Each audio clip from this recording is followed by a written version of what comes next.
Vamos a continuar con nuestra serie en desarrollo del libro de los Hechos, regresando a las sendas antiguas. El tema de hoy es el tema número 5 y se titula El primer discurso de Pedro. Les voy a pedir por favor que me acompañen rápidamente a Hechos 2, 14. Y vamos a leer del 14 al 28. Si se pueden poner de pie, por favor, en reverencia a la palabra de Dios. Por favor, diga amén si ya lo tiene.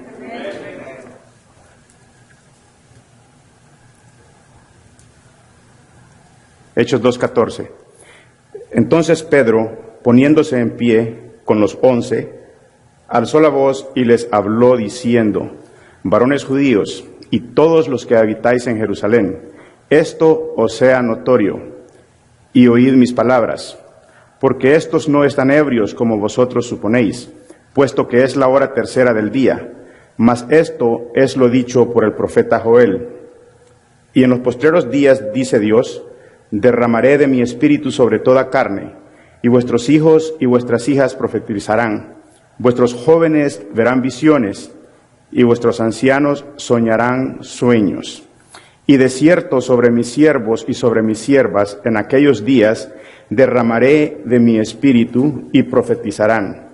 Y daré prodigios arriba en el cielo y señales abajo en la tierra: sangre y fuego y vapor de humo. El sol se convertirá en tinieblas y la luna en sangre, antes que venga el día del Señor grande y manifiesto. Y todo aquel que invocare el nombre del Señor será salvo. Varones israelitas, oíd estas palabras: Jesús Nazareno, varón, aprobado por Dios entre vosotros con las maravillas, prodigios y señales que Dios hizo entre vosotros por medio de él, como vosotros mismos sabéis, a este, entregado por el determinado consejo y anticipado conocimiento de Dios, prendisteis y matasteis por manos de inicuos, crucificándole, al cual Dios levantó, sueltos los dolores de la muerte, por cuanto era imposible que fuese retenido por ella. Porque David dice de él: veía al Señor siempre delante de mí, porque está a mi diestra, no seré conmovido, por lo cual mi corazón se alegró y se gozó mi alma, y aún mi carne descansará en la esperanza, porque no dejarás mi alma en el Hades, ni permitirás que tu santo vea corrupción. Me hiciste conocer los caminos de la vida, me llenarás de gozo con tu presencia. Señor, te damos gracias una vez más. Padre, y te pedimos que prepares nuestros corazones, Señor, para la palabra que tienes en esta tarde para nosotros, Señor. Te pido que hables a través de mi boca, Señor, y que sean tus palabras y no las mías, Señor. Ayúdanos, Señor, ayúdanos a entender tu palabra, pero ayúdanos más, Señor, a ponerla por obra, Señor. Que no seamos oidores olvidadizos, Señor. Ayúdanos, Señor, a que pongamos por obra tu palabra. Todo esto te lo pedimos en el nombre de Jesús. Amén y amén. ¿Se pueden sentar? La semana pasada el pastor estuvo enseñándonos sobre la venida del Espíritu Santo, lo cual sucedió en el día de Pentecostés. Él nos enseñaba que Pentecostés es el día que marcaba 50 días desde el día de la celebración de la Pascua hasta ese día. También era conocido como la celebración de las semanas y las primicias. No por casualidad, también desde la salida de Egipto hasta que llegaron hasta el día que Moisés subió al monte Sinaí a recibir la ley de Dios, también transcurrieron 50 días. Esto no es casualidad. Para nada, porque con Dios nada es casualidad. Sabemos que Dios no hace las cosas por casualidad. Todo lo que Dios hace es previamente planeado y se cumple tal y como Él lo ha dicho que se cumplirá. Lo que aquí sucede es que todo lo escrito en el Antiguo Testamento tiene su cumplimiento en el Nuevo Testamento. Dice la palabra de Dios que estaban todos juntos unánimes el día de Pentecostés, cuando iban a recibir el Espíritu Santo, tal y como el Señor se los había pedido. Les dijo que no se fueran de Jerusalén y que esperaran que en no muy pocos días vendría el Consolador. y ellos estaban juntos, y la palabra unánime significa estar unidos en una misma mente y en un mismo corazón. En otras palabras, en un mismo sentir. El pastor nos decía que esto no llega automáticamente, que hay que trabajar para esto. Y ponía como ejemplo el matrimonio. No voy a entrar ahí, pero es necesario trabajar para que podamos estar unánimes.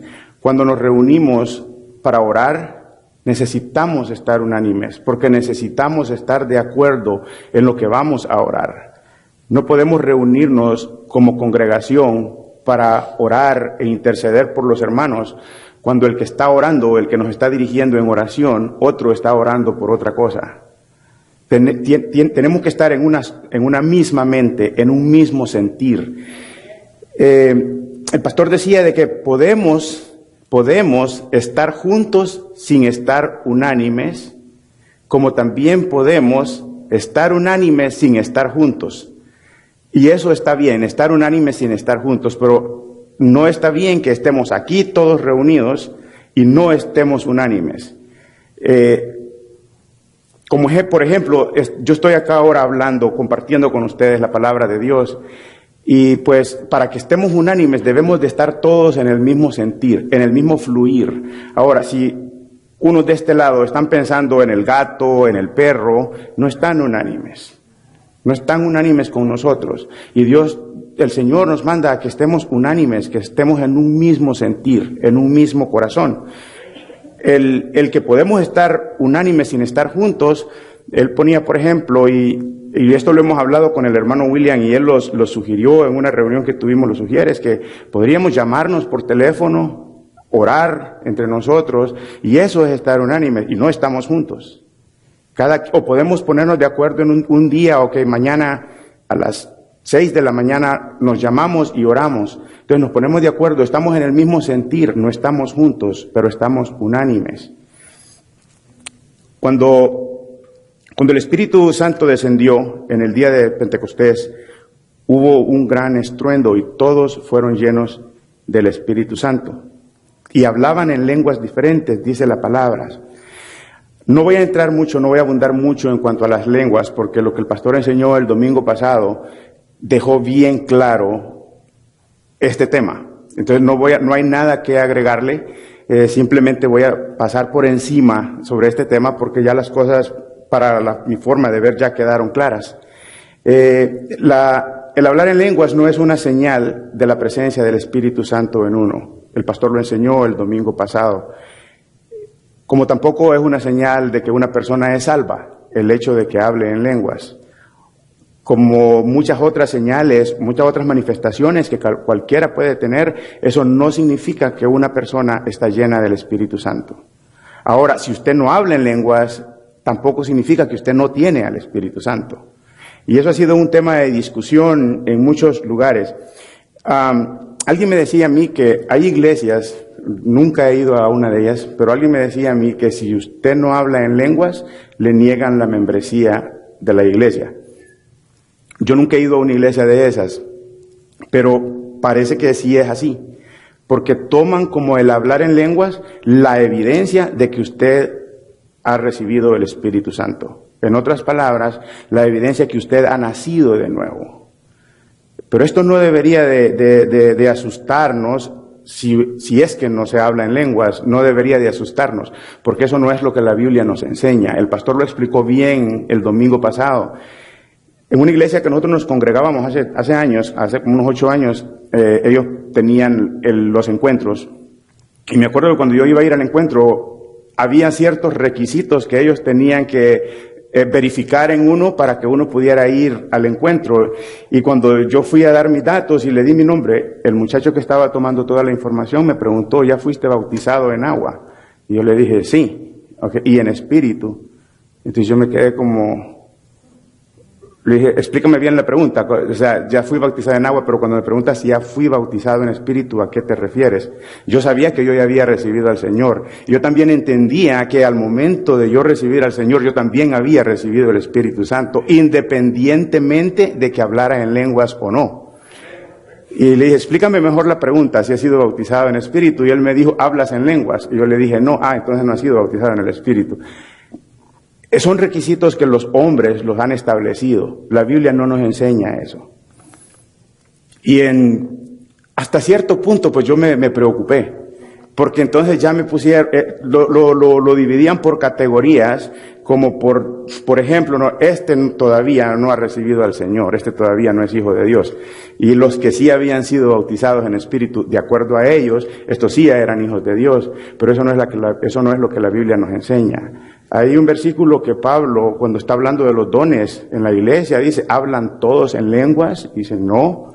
¿Son todos profetas? No. Entonces, que es una señal, sí es una señal de haber recibido el Espíritu Santo, pero no es la señal que obligadamente tiene que hablar en lenguas para determinar si recibió o no el Espíritu Santo. En el momento que usted se arrepintió de sus pecados, se convirtió al Señor de corazón, pidió perdón, en ese momento usted recibe el Espíritu Santo. Y eso no lo puede cambiar nadie, ninguna doctrina de hombre, que son las que se han levantado, que contradicen las enseñanzas bíblicas, ninguna de esas puede evitar de que usted haya nacido de nuevo. Obviamente, con el nuevo nacimiento también vienen los frutos, y eso es aparte, pero alguien que ha nacido de nuevo da frutos. A veces poco, a veces mucho, pero de que da frutos, da frutos. Ahora, si una persona no da frutos, podría decir yo que a lo mejor no ha nacido de nuevo. Pero es imposible no dar frutos si usted ha nacido de nuevo, si usted tiene una nueva identidad en Cristo.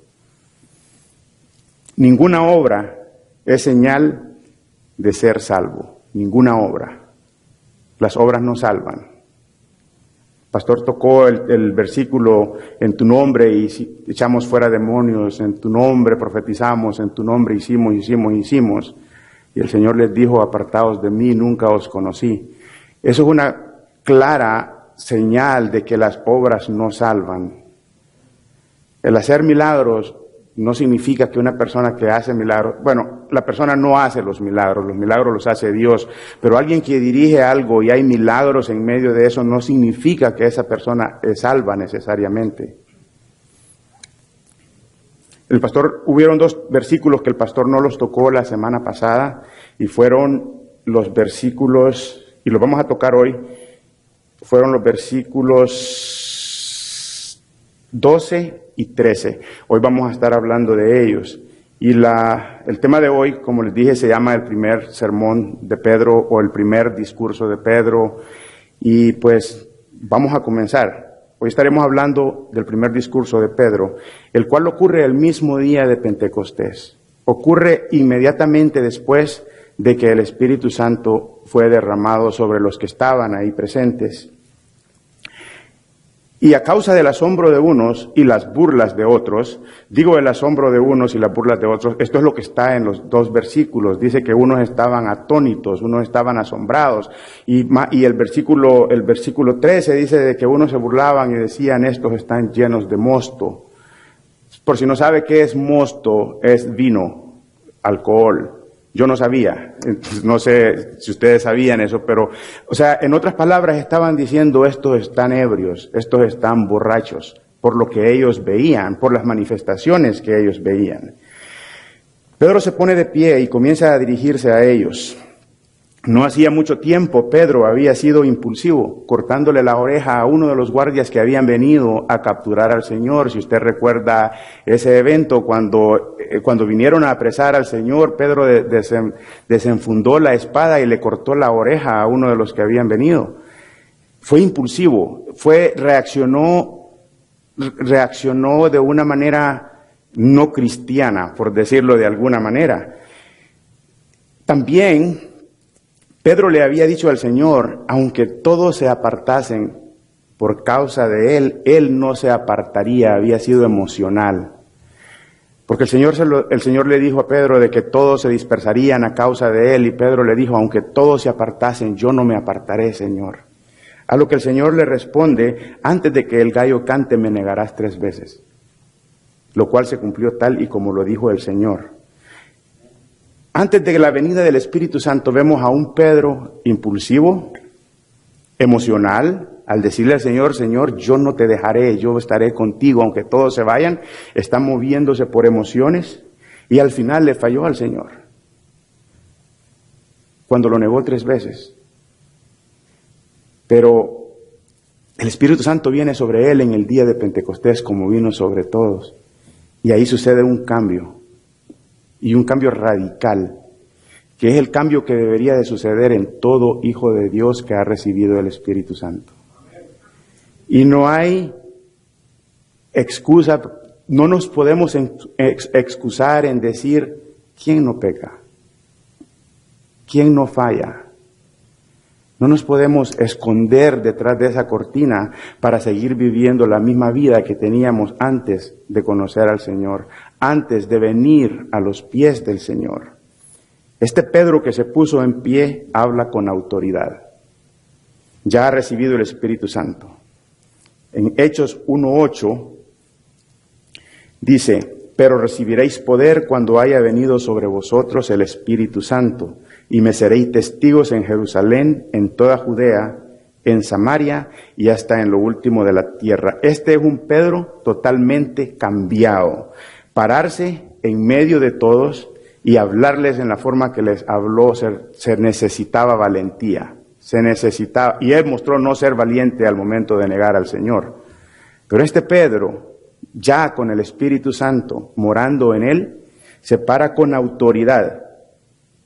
Un Pedro totalmente cambiado. Si al momento de negar al Señor lo hizo por temor a ser arrestado él también, yo sé que si preguntaría acá, ¿quién de ustedes hubiera negado al Señor? La mayoría van a decir, yo no lo hubiera negado. Nos engañamos nosotros mismos. Nos engañamos y pensamos que no lo hubiéramos negado. Hubiéramos hecho exactamente lo mismo que hizo Pedro. Pero acá Pedro ya no tiene temor de ser arrestado y comienza a hablarles, primeramente a dar una explicación de lo que todos están siendo testigos. Era necesario hacerlo, ya que había muchos atónitos y perplejos de acuerdo al versículo 12, y esto da lugar al primer sermón de Pedro, a la primera predicación del Evangelio. Pedro encuentra esta oportunidad, la oportunidad perfecta para hablar de Jesús. Aprovecha usted toda oportunidad que se le presenta para compartir del Señor. ¿Tiene la valentía para hablar del Señor en toda oportunidad que se le presenta o tiene temor a ser rechazado? ¿Tiene el Espíritu Santo en usted, que es el que lo capacita para hacerlo? Aquí el Espíritu Santo ha hecho la obra en Pedro. Y esa obra que el Espíritu Santo hizo en Pedro no debería de ser diferente en la actualidad. No debería de ser distinta a la obra que el Espíritu Santo hace en nosotros hoy en día, porque el Espíritu Santo es el mismo. No es otro. No es que el Espíritu Santo de ese tiempo era más fuerte, daba más poder, daba más autoridad. Es el mismo.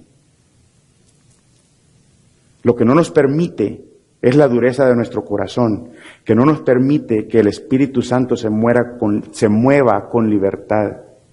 Nosotros mismos nos encargamos de suprimirlo. A veces estamos conscientes de que es el Espíritu Santo hablando y el Espíritu Santo dice por aquí y nosotros decimos por allá.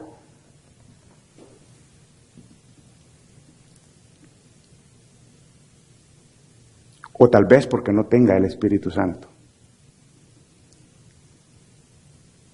Tengo un amigo y él me comentaba que había una persona en la iglesia donde él iba y que había uno que le decía, tengo 10 años con el mismo problema. ¿Usted cree que es posible, cristianos, usted cree que es posible que un cristiano va a pasar 10 años en la misma situación? Yo no lo creo. ¿Y la obra de Dios dónde queda? 10 años es mucho tiempo para tener un problema. Y el problema de él era con la esposa. Si en 10 años no ha arreglado un problema con la esposa, aquí hay un problema muy serio. O no se ha nacido de nuevo, que para mí es más eso, o no le interesa hacerlo. Porque también que Dios obre en nosotros no quita responsabilidad de nosotros. También hay responsabilidad de parte nuestra. Hay un versículo que dice, quítense de vosotros toda maledicencia, no recuerdo ahora, pero dice quítense de vosotros, no dice y la obra de Dios lo quitará de ustedes, no, quítense de vosotros, está en nosotros y es nuestra obligación, nuestra responsabilidad quitarlo. Para mí, si una persona lleva 10 años con el mismo problema, con la misma situación y no puede cambiar, si hay algo en alguien que no lo puede cambiar, es que no lo pueda cambiar, es que no lo quiere cambiar, que es muy diferente. Porque Dios es fiel y Él nos muestra esas áreas que necesitamos cambiar. Y después viene la parte de nosotros, que es nosotros hacer lo que nos corresponde para poder cambiar. He escuchado a personas también que dicen, deja que tu testimonio hable por ti. ¿Quién está familiarizado con esa frase? Que tu testimonio hable por ti. Hasta cierto punto tiene sentido, siempre y cuando sea congruente con lo que predicamos, con lo que hablamos, con lo que decimos vivir. Hay una frase, y esta frase es popular dentro de los cristianos, y yo estoy seguro que muchos desconocen de dónde viene esa frase o quién dijo esa frase, y dice así la frase: prediquen el evangelio en todo tiempo, y de ser necesario usen palabras. ¿Quién ha escuchado esa frase? Bueno, si no la han escuchado, entonces no saben de quién viene esa frase. Esa frase viene de Francisco de Asís. ¿Quién sabe quién es Francisco de Asís? Un santo de la Iglesia Católica, una imagen de la Iglesia Católica. Él dijo esta frase: prediquen el evangelio en todo tiempo y si es necesario usen palabras. ¿Quién me puede decir a mí cómo usted va a predicar el evangelio sin usar palabras? O sea, ¿cómo se predica el evangelio sin hablar? Porque eso es lo que está diciendo. Prediquen el evangelio en todo tiempo, si es necesario usen palabras. Entonces, ¿cómo se pretende predicar el evangelio sin usar palabras, sin la exposición verbal de la palabra de Dios? ¿Cómo es posible eso? Para mí es imposible. Para mí es totalmente imposible. Entonces, esta frase prácticamente lo que está haciendo es una invitación a evangelizar con nuestro testimonio. A mí en lo personal esta frase me resulta incoherente, totalmente incoherente, porque es imposible predicar el evangelio sin hablar, comenzando por ahí. Además, con mi testimonio puedo fallar cantidad de veces, y no quito la palabra puedo fallar, fallo cantidad de veces,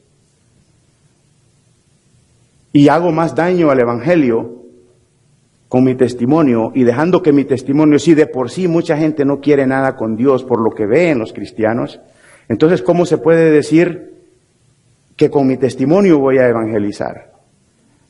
Entonces tendrían más posibilidades de evangelizar, si es que eso es evangelización, personas del mundo que tienen una conducta moral intachable. Porque en realidad hay personas que ni conocen de Dios y tienen un testimonio mejor que muchos cristianos. Y es triste decirlo, da tristeza decirlo. Cuando se supone que nosotros seamos la sal de la tierra. Mi testimonio falla y falla a cada momento, falla con todo, pero el evangelio no falla. El evangelio de Jesucristo no falla. Romanos 1:16. Acompáñenme ahí, por favor.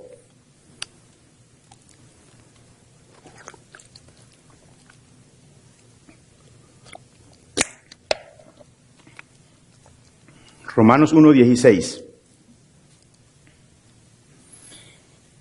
¿Ya lo tiene? Porque no me avergüenzo del evangelio, porque es poder de Dios para salvación a todo aquel que cree. ¿Cómo llega el evangelio a la gente? Tiene que ser predicado a través de alguien. El evangelio no va a llegar a nadie por nuestro testimonio. Es imposible predicar sin usar palabras, a menos que sea con señales. Es la única manera que se puede predicar sin usar palabras, con señales, con el lenguaje de las personas mudas o sordas. No hay otra manera. Romanos 10:13 está ahí cerca. Por favor, acompáñeme a Romanos 10:13.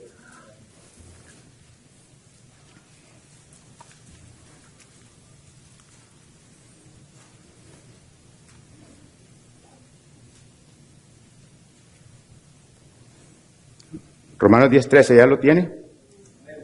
Que dice, porque todo aquel que invocare el nombre del Señor será salvo. Pero después viene una pregunta, ¿cómo pues invocarán a aquel en el cual no han creído? ¿Y cómo creerán en aquel de quien no han oído? ¿Y cómo oirán sin haber quien les predique? Entonces, ¿dónde queda esta frase? ¿Dónde queda este refrán? Porque más bien viene siendo un refrán. Si es necesario, usen palabras, pero aquí Pablo nos dice, ¿cómo pues creerán en aquel de quien no han oído? Y para que oigan, alguien tiene que hablar. Con el testimonio nadie oye, y si es un ciego, no tiene sentido. Incluso Jesús tuvo el mejor testimonio que todo cristiano en aquellos tiempos, en nuestros tiempos y en todos los tiempos futuros. El testimonio del Señor Jesús es intachable. Sin embargo, ni aun Él se apoyó en su testimonio como algo a suplantar lo que es la predicación del Evangelio. Ni el mismo Jesús se apoyó en su testimonio para suplantar la predicación del Evangelio. El testimonio es importante. Nuestro testimonio es importante porque avala lo que estamos predicando. Pero el peligro es poner el testimonio por encima de la predicación. Nunca podemos poner nuestro testimonio por encima de la predicación. La fe viene por el oír la palabra de Dios, dice la Biblia, no por lo que la gente ve en nosotros. Porque yo les aseguro que hay muchas cosas que ven en nosotros que no dan testimonio, no dan un buen testimonio de un cristiano. Yo, no sé ustedes, yo me he negado y me sigo negando a poner ese pescadito en mi carro. Y me voy a seguir negando porque yo en cualquier momento fallo en la carretera y lo primero que van a decir, y es cristiano. Y esto lo digo por experiencia personal, porque yo antes de venir al Señor también veía el testimonio de los cristianos. Y siempre ponía eso mismo, si ese es cristiano, yo estoy mejor que él. Entonces yo ¿para qué voy a ir a una iglesia? Pues si mi conducta moral es mucho mejor que la de ellos. Muchas personas hacen mucho daño al Evangelio con su testimonio.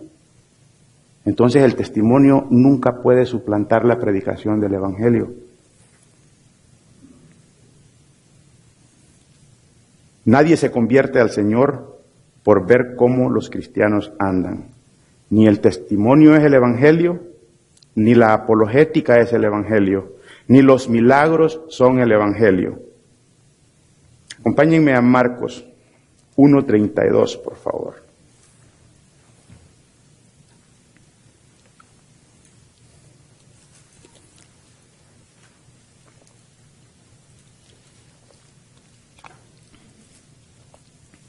Marcos 1:32, ¿ya está ahí? Vamos a leer hasta el 39. Cuando llegó la noche, luego que el sol se puso, le trajeron todos los que tenían enfermedades y a los endemoniados. Y toda la ciudad se agolpó a la puerta y sanó a muchos que estaban enfermos de diversas enfermedades y echó fuera muchos demonios y no dejaba hablar a los demonios porque le conocían.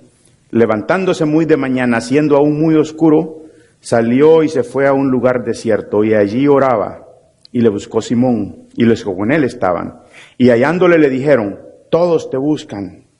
Él les dijo, ponga atención a esto, vamos a los lugares vecinos para que predique también allí, porque para esto he venido.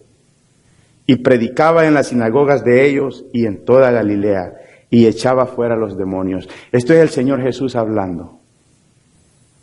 Para que predique también allí, porque para esto he venido. Si el Señor Jesús no se apoyó en su testimonio como forma de evangelización, ¿cómo podríamos nosotros, si nuestro testimonio no es el mejor que hay? El testimonio de Jesús fue, es y será intachable. Para los fariseos no fue el mejor testimonio porque lo acusaban de todo, lo acusaban de borracho, de hereje. Para ellos no fue el mejor testimonio. Y a pesar de tener un testimonio intachable, él no se apoyó en él. El testimonio de muchos cristianos, de muchos no cristianos, es mejor que el de muchos cristianos.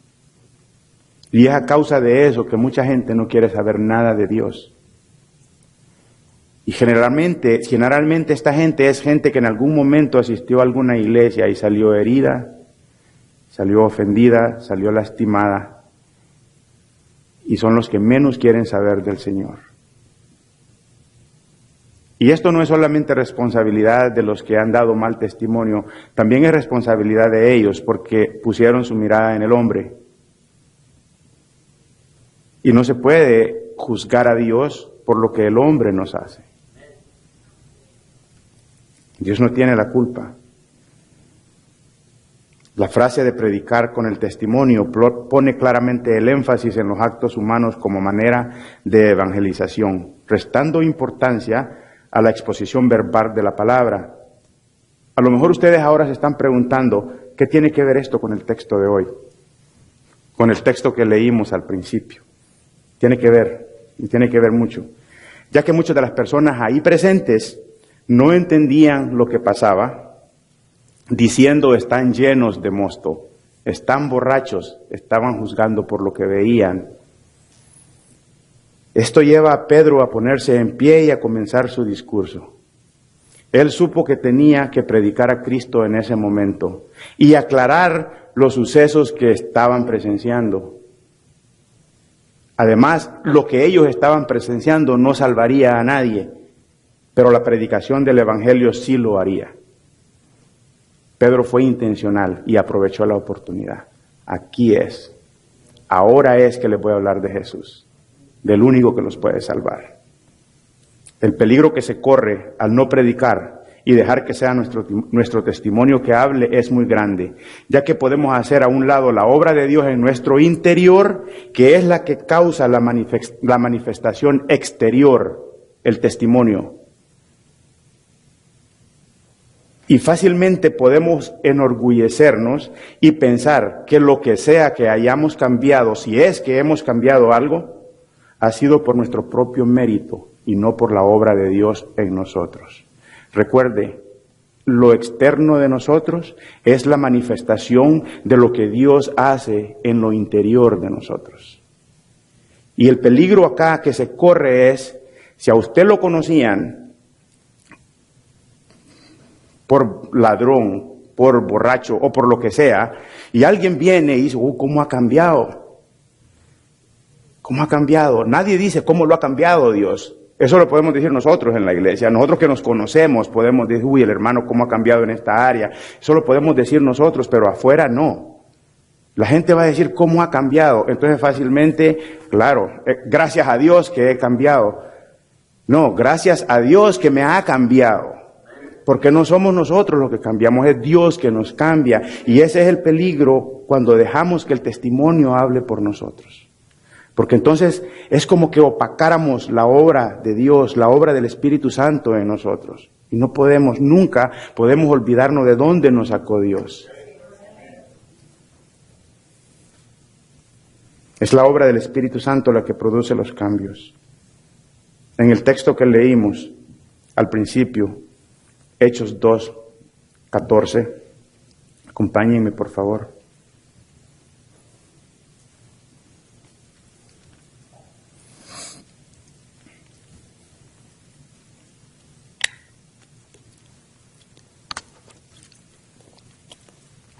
Hechos 2:14. Entonces Pedro, poniéndose en pie con los 11, alzó la voz y les habló diciendo, alzó la voz, tuvo que hablar muy fuerte para que le escucharan. Ese mismo Pedro que había negado al Señor, aquí se levanta con la voz en alto. Varones judíos y todos los que habitáis en Jerusalén, esto os sea notorio y oíd mis palabras, porque estos no están ebrios como vosotros suponéis, puesto que es la hora tercera del día, las 9 de la mañana. Pedro se dirige a todos los presentes y se dirige a ellos con autoridad, una evidencia clara que él estaba totalmente recuperado de su caída, haber negado al Señor.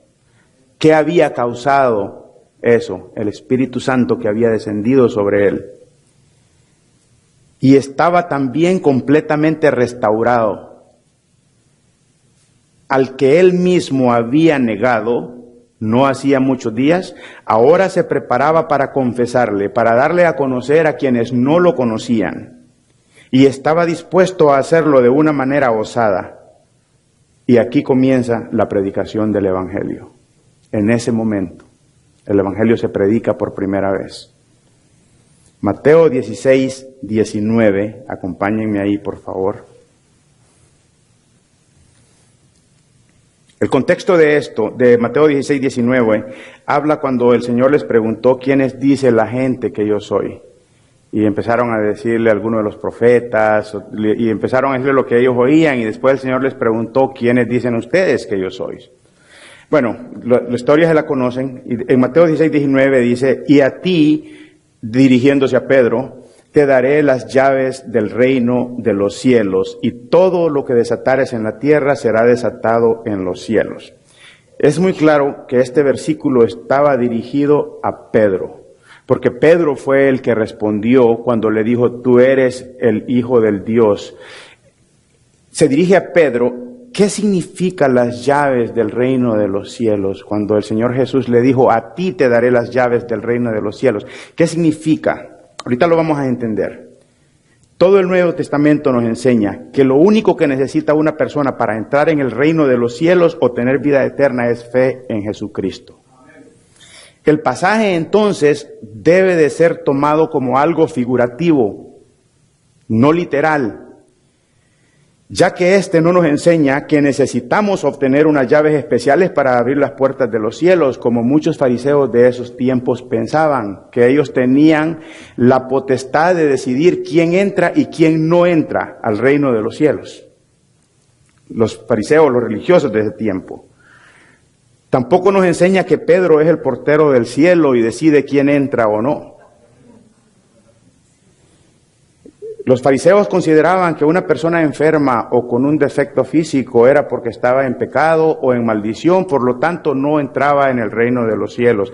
Ellos se creían con esa potestad de decidir quién entra o no al reino de los cielos. Y si usted pensaba que cuando el Señor lo llame a su presencia, Pedro lo va a recibir y va a chequear si está su nombre en el libro de la vida, hermanos, le tengo una mala noticia, no es así. Pedro no va a estar ahí esperándolos. En la primera predicación de Pedro se cumplen estas palabras declaradas por el Señor. A ti te daré las llaves de los reinos de los cielos. En su primer discurso se cumplen. Pedro había sido investido con esta autoridad y es a través de la predicación del Evangelio que Pedro abrirá las puertas del reino de los cielos para todos. Alguien dijo para los creyentes. Yo estaba escuchando algo sobre esto y dice, entonces Pedro abre la puerta de los cielos para los creyentes. No, pero ¿cómo creyeron si no les habían predicado antes? Es para todos porque está abierta para todos, está disponible para todos.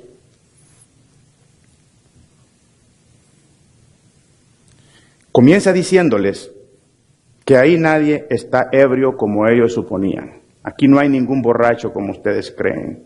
Además era demasiado temprano para que estuviesen ebrios. A veces pienso yo que en ese tiempo había una hora para poderse emborrachar, puesto que Pedro usa esta expresión. Es solamente la tercera hora, ¿cómo pueden estar borrachos? Yo he visto borrachos a las 5 de la mañana. O sea,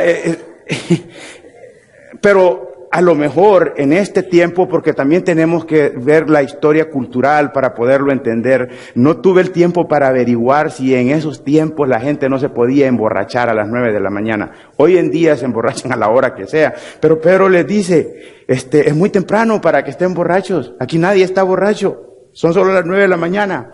¿Cómo pueden estar borrachos ya tan temprano? Bueno, hay quienes traen la borrachera desde el día anterior, ¿no? Y se la llevan hasta el siguiente día. Enseguida pasa a explicarles qué es lo que ahí ha sucedido. ¿Están conmigo? Esto fue a causa de lo del día de Pentecostés, de la venida del Espíritu Santo. Lo que ahí ha sucedido, que es lo que ha ocasionado esto que ellos están presenciando, ya que muchos ahí presentes no entendían qué era lo que estaba pasando, y comienza hablando de la promesa que Dios hizo a través del profeta Joel. Con versículo 17, ahí donde estamos, en Hechos 2:17, y en los postreros días, dice Dios, derramaré de mi espíritu sobre toda carne, y vuestros hijos y vuestras hijas profetizarán, vuestros jóvenes verán visiones, y vuestros ancianos soñarán sueños, y de cierto, sobre mis siervos y sobre mis siervas en aquellos días derramaré de mi espíritu y profetizarán. Esto había sido anunciado por el profeta Joel, el derramamiento del Espíritu Santo. Pedro se los recuerda porque los judíos conocían esta profecía. Los judíos sabían quién era el profeta Joel. Y él les trae a memoria lo que aquí ha pasado, como poniéndolo en un lenguaje como el nuestro, es como, pero ¿por qué se asustan? ¿Por qué se asombran? Si esto ya lo había dicho Dios que iba a suceder. ¿O es que no leen? Que no se dan cuenta que esto iba a suceder. Pero aquí hay un punto bien importante. Pedro les está hablando de algo que para ellos era conocido. Ellos sabían quién era Joel, ellos conocían estas profecías, pero aún así no entendían lo que pasaba.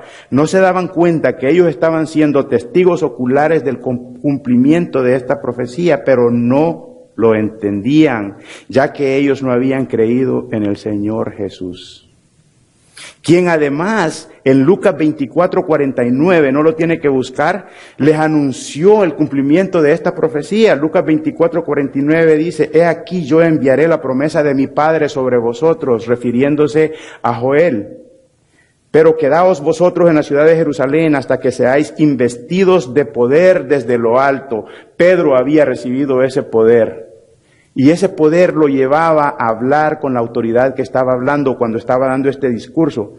Para muchos de los ahí presentes era imposible enlazar profecías del Antiguo Testamento con el Señor Jesús, ya que para ellos Él no era el Mesías que ellos esperaban. Estaban esperando a un Mesías que ya estaba entre ellos. A un Mesías que les traería libertad, pero del pecado, no la libertad de los romanos como ellos suponían. Esperaban a un rey como todos los demás, y estaba entre ellos el Rey de Reyes, pero no fueron capaces de conectar lo que estaba escrito de él en el Antiguo Testamento, en el tiempo que él caminó en la tierra, no fueron capaces de conectarlo.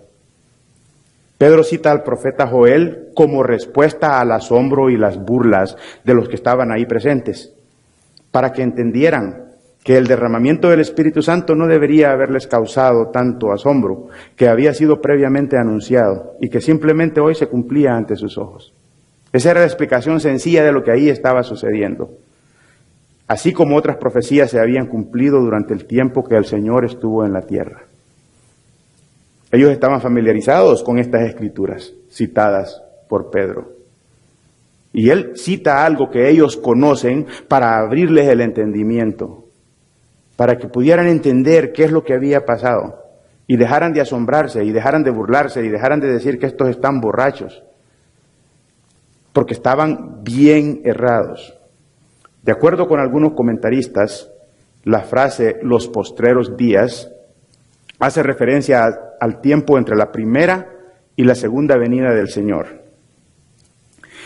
Con la venida del Espíritu Santo en el día de Pentecostés, el Espíritu Santo se hace disponible para todos. Para todos. Nos incluye a nosotros y a las generaciones por venir. Dice, derramaré mi espíritu sobre toda carne. Esta es la promesa de Dios. En el Antiguo Testamento el espíritu estaba reservado solamente para los líderes religiosos y para los profetas. No estaba disponible para todo el pueblo, ni aún para todo el pueblo de Dios. Solamente para sus líderes religiosos y para los profetas que eran ungidos. Acompáñenme por favor a Números 11:16.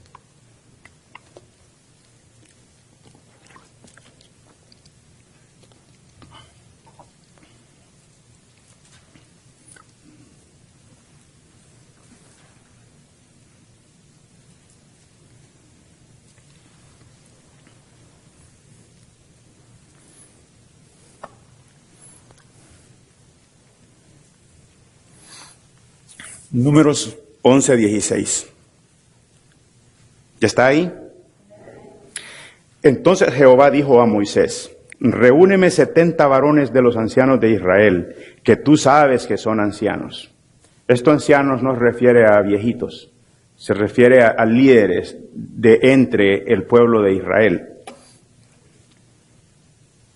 que tú sabes que son ancianos del pueblo y sus principales, y tráelos a la puerta del tabernáculo de reunión, y esperen allí contigo, y yo descenderé y hablaré ahí contigo, y tomaré del espíritu que está en ti, y pondré en ellos, y llevarán contigo la carga del pueblo, y no la llevarás tú solo. Moisés tenía el Espíritu Santo. Esto ocurre a causa de las quejas del pueblo, de los israelitas hacia Moisés, quejándose añorando lo que tenían en Egipto, acordándose hasta de las cebollas que comían en Egipto. Se quejan ante Moisés. El pueblo viene, se queja ante Moisés y todo el tiempo quéjese ante Moisés, porque Moisés era el intermediario entre ellos y Dios. Entonces, a causa de esto, Moisés viene ante Dios y se queja ante Dios también y le dice, ¿acaso engendré yo este pueblo? ¿Acaso yo lo concebí este pueblo? ¿Por qué has puesto semejante carga sobre mí? Moisés quejándose ante Dios. Ante esas quejas, esta es la respuesta de Dios, lo que acabamos de leer. Los versículos que anteceden a lo que leímos hablan de todas esas quejas, de lo que comían en Egipto, de la carne, de todas las cosas. Incluso en una parte de la escritura ellos dicen, allá comíamos carne de balde. De balde es como de gratis. ¿Les parecía poco la esclavitud a lo que estaban sometidos y decían que comían carne de balde? Que cuando Moisés aparece la primera vez en Egipto y le pide a Faraón que deje ir a su pueblo, ¿qué hizo Faraón? ¿No les dobló el trabajo? ¿No les dijo que no les iban a dar más paja, sino que ellos la tenían que ir a buscar? Y que la producción no debería de bajar, debería de ser la misma ahora con más trabajo que tendrían que hacer. Y vienen y dicen, allá comíamos carne de balde. No tiene sentido, pero de eso no ha cambiado. ¿Cuántas veces nos quejamos ante Dios? ¿Cuántas veces nos quejamos por lo que no nos da? Cuando ya nos dio todo. O sea, porque no nos da lo que queremos, nuestros caprichos, nuestros antojos, aunque a veces Él es tan bueno y lo hace. Salte más adelante conmigo a Números 11:24, ahí mismo donde está.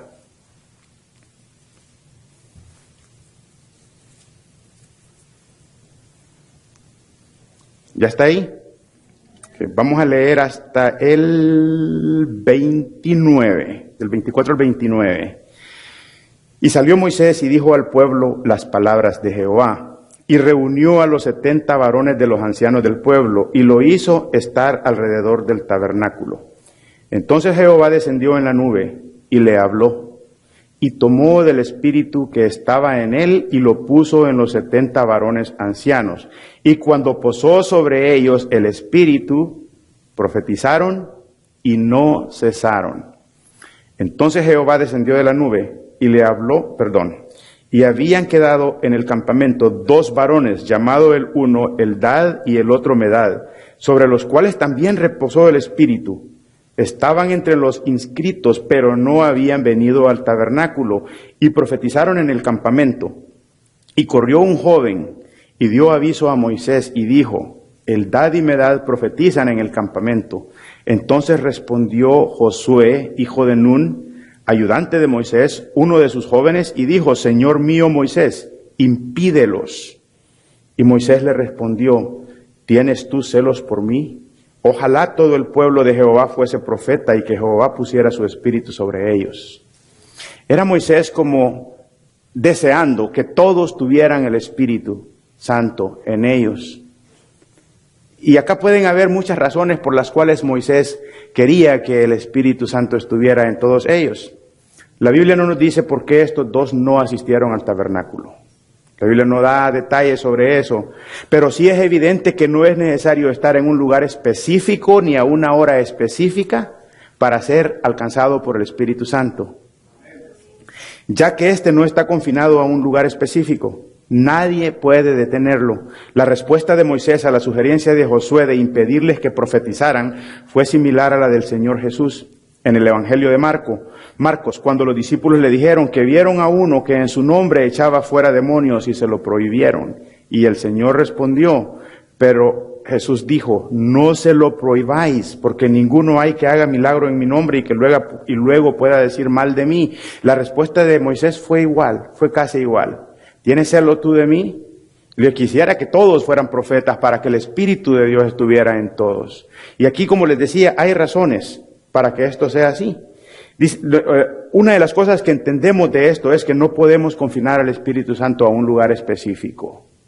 Yo no sé si usted ha oído, pero a mí antes me llegaban textos de un pastor que conocía, venga este domingo y experimente la presencia de Dios. O sea, ese domingo tenía que ser, y en esa iglesia, para experimentar la presencia de Dios. Pero si tengo el Espíritu Santo en mí, quiere decir que tengo la presencia de Dios en mí, las 24 horas del día, donde yo esté. No tengo que ir a un lugar específico. Además, Dios se lo da a quien Él quiere. Tampoco nosotros podemos decidir a este sí, a este no, a este sí, a este no. Dios se lo da a quien Él quiere. Y estos 2 que se quedaron en el campamento y que no fueron, hasta ahí los alcanzó el Espíritu Santo, hasta ahí llegó a ellos, porque estaba reservado para ellos, porque Dios se lo había dicho a Moisés, reúneme 70 de los ancianos, y estos 2 dice, atrás leímos que es 2 que estaban inscritos, pero que no fueron. ¿Por qué no fueron? La Biblia no lo dice. Y nosotros podemos hacer conjeturas por qué no fueron. O sea, podemos pensar un montón de razones por las que no fueron. Podían haber estado enfermos, podían haber tenido una enfermedad contagiosa y no querían que los demás se contagiaran. Incluso hay quienes dicen que lo hicieron por humildad, porque no querían llegar allá y ser de los que iban a ir a recibir el Espíritu Santo y decidieron quedarse por humildad, para no ser reconocidos ante todos de que ellos iban a recibir el Espíritu Santo. Las razones por las que no hayan ido no importan. Aquí lo que importa es que el Espíritu Santo nos alcanza donde estemos. Moisés responde a Samuel diciendo, ojalá todo el pueblo fuera profeta y que Jehová pusiera su Espíritu sobre ellos. De haber sido así, qué diferente hubiera sido para Moisés lidiar con toda esta gente. ¿Usted cree que hubiera sido diferente? ¿Sí? Le hubiera sido más fácil dirigir al pueblo de Dios, la carga sería mucho más fácil de llevar, el pueblo ya no sería tan inconstante, porque este pueblo era bien inconstante. Se quejarían menos, no se hubieran quejado tanto, dejarían de añorar lo que tenían en Egipto, se hubieran olvidado de todo lo que tenían en Egipto porque tenían el Espíritu Santo de Dios en ellos. Ahora, ¿se imaginan ustedes que todos hubieran tenido el Espíritu Santo? Y esta es una pregunta. ¿Ustedes creen que hubieran hecho el becerro de oro que hicieron en el monte Sinaí cuando Moisés subió por la ley? Si hubieran tenido el Espíritu Santo. ¿Están seguros? ¿Por qué no? ¿Cuántas veces nosotros no hacemos lo que el Espíritu Santo nos dice que hagamos? ¿Cuántas veces desobedecemos a Dios nosotros teniendo su Espíritu en nosotros? ¿Cuántas veces lo hacemos conscientes de que lo estamos haciendo? Para mí no hay ninguna diferencia, lo hubieran tenido o no, la impaciencia porque Moisés no venía, los llevó a hacerse un Dios, a hacer ese becerro de oro. ¿Qué diferencia es ahora? ¿Qué diferencia hay ahora? ¿No somos impacientes en esperar la respuesta de Dios?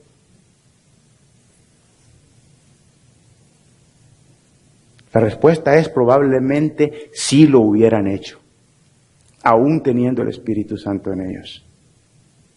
Porque siempre hay una responsabilidad de parte nuestra. No es que el Espíritu Santo esté en nosotros y nosotros, yo voy a hacer esto y el Espíritu Santo, no lo vas a hacer, y nos agarra y nos pone en otro lado y ya no lo hacemos. Siempre queda la responsabilidad nuestra. Y a veces confiamos más en nuestros instintos que lo que el Espíritu Santo nos está diciendo. ¿Cuántas decisiones tomamos que es primero que a veces ni las consultamos con Dios? Y si las consultamos siempre salimos haciendo lo que nosotros queremos y no lo que Dios nos dice que hagamos. Esto fue lo mismo ahí. Si ellos hubieran tenido el Espíritu Santo, lo más seguro es que les hubiera dicho, no lo hagan. Eso es abominación, eso es idolatría, no lo hagan. Probablemente lo hubieran hecho, probablemente no.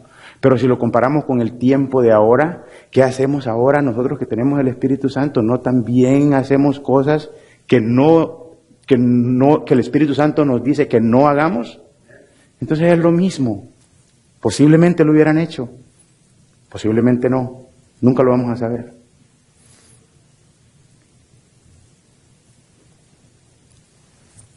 Verso 22 de Hechos 2.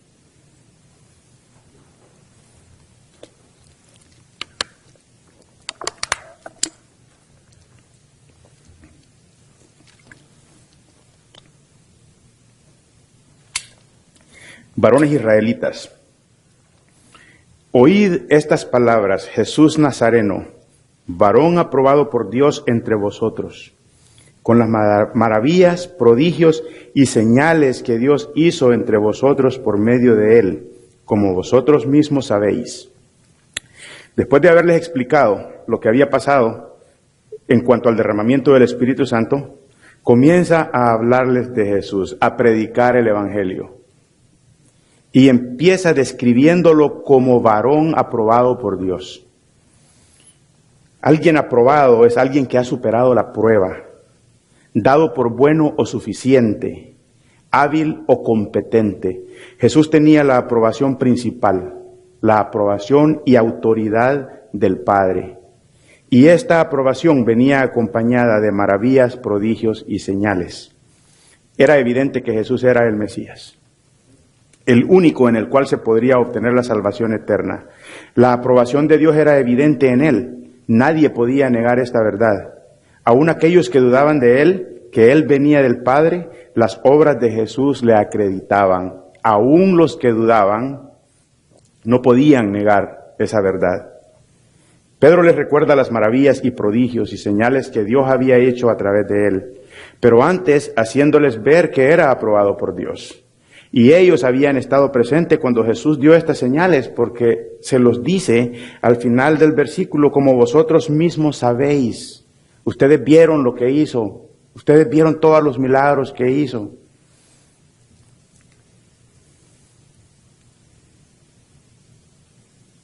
Pero aún así habían dudas, por lo que se hace necesaria la exposición verbal del Evangelio. Esas señales que Dios había hecho a través de Jesús no eran suficientes. Todavía dudaban. Entonces Pedro ve que es necesaria la predicación del Evangelio. En Juan 14:11, no lo tiene que buscar, esto es Jesús hablando. Esta respuesta que le da Jesús a Felipe, esta es a causa cuando Felipe le dice, Señor, muéstranos al Padre. Y el Señor le responde y le dice, ¿cuánto tiempo he estado con vosotros y todavía no me conoces? En otras palabras, yo soy el Padre. Yo soy.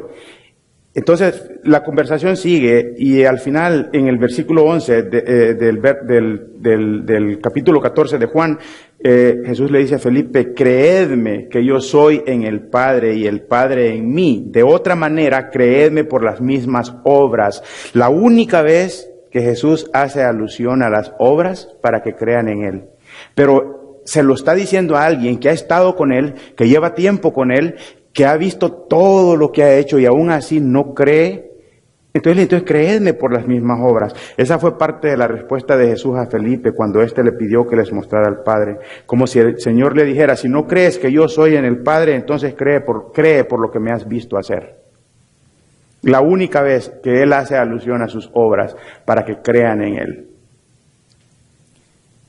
En uno de los evangelios al final dice por qué fue escrito este libro y dice que no todos los milagros ni todo lo que Jesús hizo está escrito en el libro, pero que esto se escribió para los que no vieron creyeran.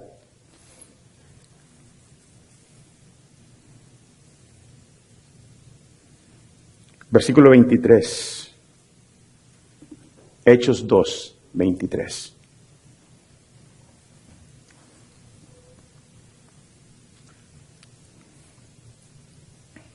Hechos 2, 23.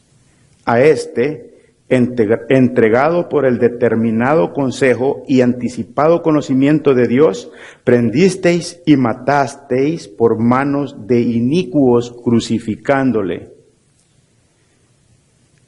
Versículo 23, Pedro comienza a hablar de la crucifixión. No sin antes hacerles ver que todo lo que sucedió a Jesús estaba bajo el control total de Dios. Les explica que esto no fue producto de la casualidad o que algo había fallado en el plan perfecto de Dios, tomándolo por sorpresa y obligándolo a improvisar. Todo lo contrario, la muerte de Jesús fue consentida por Dios. Romanos 8:32, no lo tiene que buscar, dice, el que no escatimó ni a su propio Hijo, sino que lo entregó por todos nosotros. No era sorpresa para Dios. No era que algo había fallado en el plan de Dios. Esto se los está haciendo ver a los judíos que están ahí. Porque dice por el determinado consejo y anticipado conocimiento de Dios. Dios lo sabía todo. Sabemos que Dios es omnisciente. Entonces Dios lo sabía todo. Todo lo que iba a pasar lo sabía. Era parte del plan. Y esto es como para derrumbar la fantasía, por decirlo de alguna manera, si ellos la tenían de que nosotros fuimos los que lo capturamos, nosotros fuimos los que los mandamos a la crucifixión. No, sí fueron ellos. No les quita la responsabilidad, pero Dios era del conocimiento de Dios y del consentimiento de Dios. Y eso es lo que nos dice Romanos, el que no escatimó a su propio Hijo, sino que lo entregó por nosotros. Juan 16 lo dice de otra forma, eso es otro ejemplo. Que de tal manera amó Dios al mundo que dio a su único Hijo para que todo aquel que en Él crea no se pierda. Ese versículo lo sabemos de memoria todos. Es otro ejemplo de que Dios lo dio. Él sabía lo que iba a pasar. Él lo consentía lo que iba a pasar. Este versículo, Juan 3:16, nos reafirma que no solo el conocimiento de Dios, sino también el consentimiento de Dios. Porque Él estaba de acuerdo en todo lo que iba a suceder. Jesús puso su vida, nadie se la quitó. En las ocasiones que Él anunciaba su muerte, frecuentemente usaba la expresión, es necesario. Cuando les anunciaba su muerte a los discípulos, es necesario que sufra, es necesario. Él sabía lo que iba a pasar, eso nadie lo podía cambiar, la historia no lo podía cambiar, los judíos no lo podían cambiar, Herodes no lo podía cambiar, Pilato no lo podía cambiar, nadie lo podía cambiar, porque nadie puede cambiar el plan perfecto de Dios. Pero aún así, aunque el Señor decía que era necesario, que era la voluntad de Dios, que era del conocimiento de Dios, que era del consentimiento de Dios la crucifixión de Jesús, aún así esto no resta en nada la responsabilidad de los hombres que fueron partícipes de la muerte y crucifixión de Jesús. Y es a causa de eso que Pedro les dice, prendisteis y matasteis por manos de inicuos. Los acusa. Imagínense la primera predicación de Pedro, y aquí no vemos que ha hablado nada del amor de Dios. Diferente a los sermones modernos.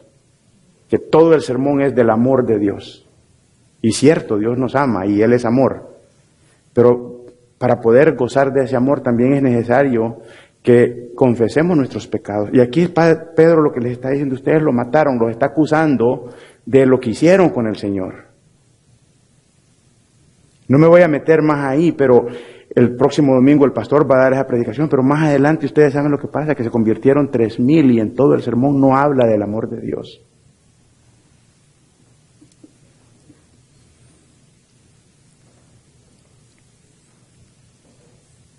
Al cual, versículo 24 de Hechos 2, 24, al cual Dios levantó sueltos los dolores de la muerte, por cuanto era imposible que fuese retenido por ella.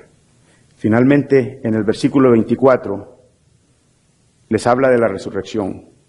Muchos de los ahí presentes posiblemente vieron u oyeron acerca de la crucifixión y resurrección, porque esto es como que acababa de pasar en el día de Pentecostés. Son solamente 50 días que habían transcurrido de la Pascua y el día de Pentecostés. Y al Señor lo crucificaron un día antes de la Pascua, si se recuerdan, cuando el viernes y estaban preparándose para la Pascua.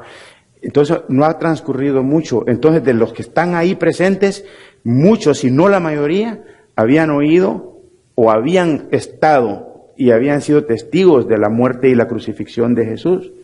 Entonces esto era un hecho que podía verificarse fácilmente a través de testigos. Pedro no estaba hablando nada que no fuera cierto. Pedro estaba diciéndoles una verdad que acababa de acontecer y si alguien dudaba, había manera de verificarlo, había manera de corroborar esa declaración que él estaba haciendo. Dios le levantó de entre los muertos. La muerte no podía tener efectos permanentes en él. Y para confirmar este hecho, Pedro cita las escrituras del Antiguo Testamento una vez más, tal y como lo hizo con el derramamiento del Espíritu Santo cuando citó al profeta Joel. En esta ocasión cita el Salmo 16, del 8 al 11. Y es evidente que Pedro lo vincula directamente con la resurrección de Jesucristo. Anote Salmo 16, del 8 al 11, si está tomando notas.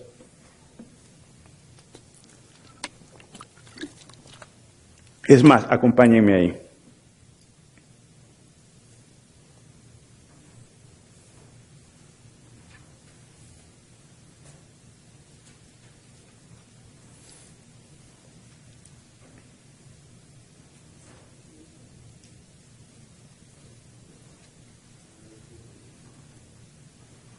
Salmo 16, del 8 al 11. A Jehová he puesto siempre delante de mí, porque está a mi diestra, no seré conmovido. Por tanto mi corazón se alegra y se goza mi gloria, también mi carne reposará segura, porque no dejarás mi alma en el infierno, ni permitirás que tu santo vea corrupción. Me mostrarás la senda de la vida, plenitud de gozo hay en tu presencia, delicias en tu diestra para siempre. Es evidente que Pedro lo vincula directamente con la resurrección de Jesucristo. Su alma no fue dejada en el Hades, ni vio corrupción.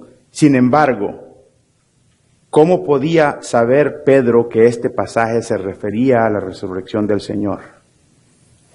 Igualmente, ¿cómo podría saber Pedro que la profecía de Joel, a la cual nos referimos previamente, se trataba de lo que había sucedido ese día? ¿De qué manera Pedro sabía eso? Hay unos que dicen que Pedro era analfabeto. Hay otros que dicen que no tenía ningún estudio. La única manera que Pedro lo podía saber era a través del Espíritu Santo, que él había recibido ese día, y el cual le dio la capacidad de entender las Escrituras. Pedro no era un teólogo educado, no tenía un doctorado, él era un hombre común y corriente como muchos de nosotros. Solo era un pescador que fue llamado al servicio del Señor para seguirle. Aún así, él era alguien que había sido investido con el poder de lo alto, de acuerdo a Lucas 24:49. El don del Espíritu Santo, el consolador que lo llevaría a toda verdad, como Jesucristo les había prometido en Juan 16:13, fue este Consolador el que lo capacitó para entender las Escrituras. Y es solamente a través de este Consolador que un hombre puede entender las cosas espirituales.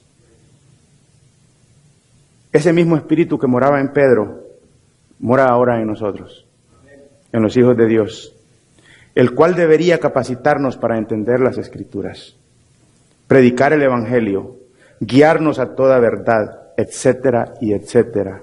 Pero desafortunadamente no siempre es así entre los hijos de Dios. Y lo que es peor, muchos limitan al Espíritu Santo solo a las manifestaciones externas. Pedro recibió el Espíritu Santo y éste le dio libertad y la valentía para proclamar a Jesucristo, sin temor a los líderes religiosos del tiempo, que bajo ninguna circunstancia aceptaban que Jesús era el Mesías tan esperado por ellos.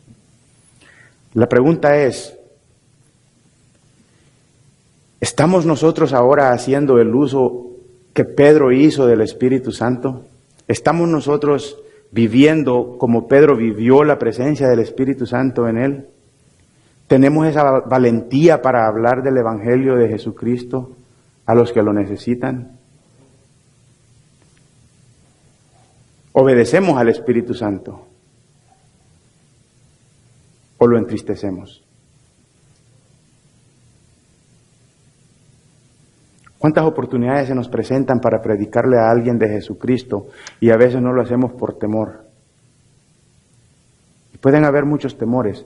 Pues un temor puede ser que nos tilden de fanáticos, de que nos rechacen, o de perder tal vez un amigo porque le hablamos de Dios.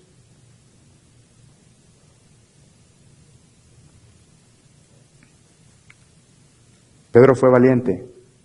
Pedro no tuvo temor, pero esa valentía se la dio el Espíritu Santo, ese mismo que está en nosotros, ese mismo que está en cada uno de nosotros.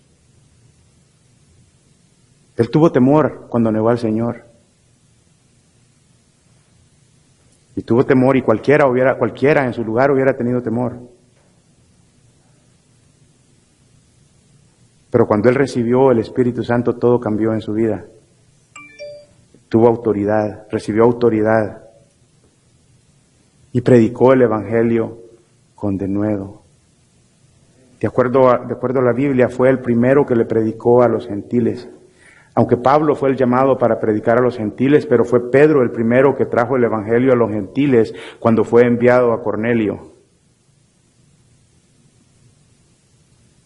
Y les predicó a los judíos que estaban ahí presentes, que yo estoy seguro que entre ellos tendrían que haber habido fariseos y líderes de esa época que no aceptaban a Jesús como el Mesías que ellos esperaban. Pero Pedro no tuvo temor, porque ya tenía el Espíritu Santo y habló sin temor, habló con valentía. Estamos nosotros haciendo lo mismo ahora. Estamos en un país donde no somos perseguidos por nuestras creencias. Estamos en un país donde tenemos libertad de predicarle a cualquiera. ¿Qué es lo peor que nos pueda pasar? Que no nos quieran oír. Eso es lo peor. No nos van a linchar. No nos van a meter presos por hablarle de Cristo a alguien. Vamos a orar. Amado Señor, te damos muchas gracias, Señor, en esta tarde por tu palabra. Señor, yo te pido, Señor, que si en algo estamos siendo negligentes en cuanto a la predicación de tu palabra, Señor, si es por falta de valentía, si es por, no sé, por desánimo, Señor, o por lo que sea, yo te pido, Padre, que tú nos renueves, que si es que nos hemos alejado de ti y eso nos está llevando a no querer predicar de ti, yo te pido que nos vuelvas a enamorar de ti, Señor. Que nos regreses al primer amor, Padre. Y que podamos ser como Pedro, Señor, que seamos, Señor, valientes de predicar tu evangelio. Que no tengamos temor al rechazo, que no tengamos temor a perder una amistad, que no tengamos temor, Señor, a hablar de ti en medio de quien sea, Señor. Porque tú no nos diste un espíritu de cobardía, Señor. Yo te pido, Padre, que nos ayudes a que seamos intencionales cuando tengamos la oportunidad de predicar de ti, Señor. Yo te doy muchas gracias, Señor, esta tarde.